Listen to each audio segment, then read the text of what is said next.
پرانے وقتوں کی بات ہے، چین کے ایک شہر سے 2 فرشتوں کا گزر ہوا۔ راستے میں رات ہو گئی، اسی لیے انہوں نے وہیں قیام کا ارادہ کیا اور ایک امیر آدمی کے دروازے پر دستک دی۔ وہ امیر آدمی نہایت بد اخلاق اور کنجوس تھا۔ اس نے رات ٹھہرنے کی اجازت تو دے دی، لیکن ان کو اپنے عالیشان مہمان خانے میں ٹھہرانے کے بجائے نیچے تہہ خانے میں ٹھہرایا، جو بہت ٹھنڈا، تاریک اور بدبودار تھا۔ گویا کہ وہ جگہ ان کے شایان شان نہیں تھی، لیکن مجبوراً وہ ٹھنڈے اور سخت فرش پر لیٹ گئے۔ بزرگ فرشتے کو نیند نہیں آ رہی تھی۔ اس نے کروٹ لی تو نظر سامنے دیوار پر پڑی۔ اس نے دیکھا دیوار میں ایک سوراخ ہے۔ وہ فوراً اٹھا اور دیوار کی مرمت شروع کر دی۔ تھوڑی کوشش اور محنت سے وہ دیوار کے سوراخ کو بند کرنے میں کامیاب ہو گیا۔ جب چھوٹے فرشتے کی آنکھ کھلی تو وہ بزرگ فرشتے کا یہ کام دیکھ کر حیران رہ گیا اور پوچھے بنا نہیں رہ سکا۔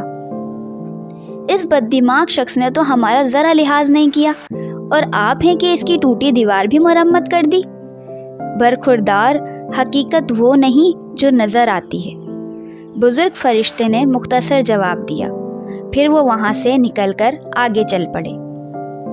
اگلے دن وہ ایک گاؤں پہنچے اور رات ہونے کی وجہ سے قیام کا ارادہ کیا۔ وہ ایک غریب کسان کے گھر گئے اور ان سے رات گزارنے کے لیے جگہ دینے کی درخواست کی۔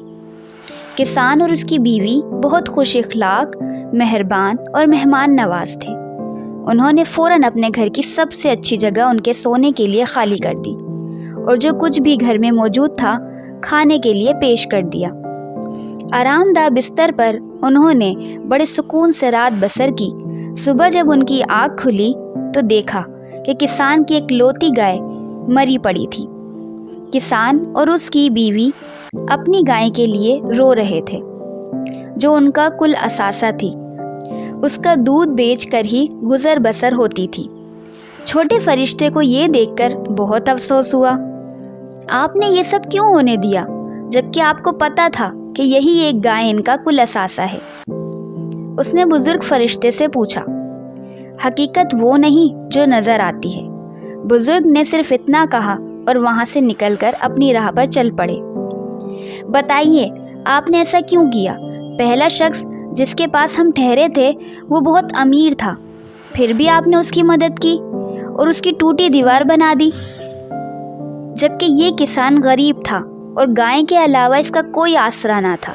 اس نے اپنا سب کچھ ہمارے لیے پیش کر دیا، پھر بھی آپ نے اس کی گائے کو مر جانے دیا۔ چھوٹے فرشتے نے راستے میں پھر احتجاج کیا۔ حقیقت وہ نہیں جو نظر آتی ہے برخوردار۔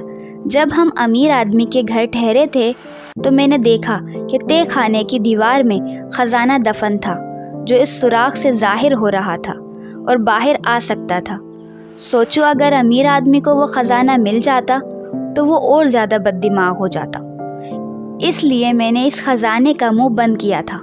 پھر جب ہم غریب کسان کے گھر ٹھہرے تھے تو میں نے دیکھا کہ وہاں موت کا فرشتہ آیا ہے، جو کسان کی بیوی کی جان لینا چاہتا تھا۔ میں نے اس سے التجا کی کہ وہ کسان کی بیوی کے بدلے اس گائے کی جان لے لے، کیونکہ کسان اپنی بیوی سے بہت محبت کرتا ہے اور وہ اس کی ہر کام میں مدد کرتی ہے۔ اسی طرح میں نے کسان کو زیادہ بڑے صدمے سے بچایا۔ یہ حقیقت ہے کہ اکثر ہم جو خود دیکھ رہے ہوتے ہیں وہ ویسا نہیں ہوتا۔ نظر بھی دھوکہ دے جاتی ہے۔ جو کچھ بھی ہمارے ساتھ ہو رہا ہوتا ہے وہ اللہ کی طرف سے ٹھیک ہو رہا ہوتا ہے، لیکن ہم حقیقت کو سمجھ نہیں پاتے اور جلد بازی میں غلط نتیجہ نکال لیتے ہیں۔ اگر ہم اس مقام پر تھوڑا سا صبر کر لیں تو ہمارا ہی فائدہ ہوتا ہے، کیونکہ حقیقت خود بخود سامنے آ جاتی ہے۔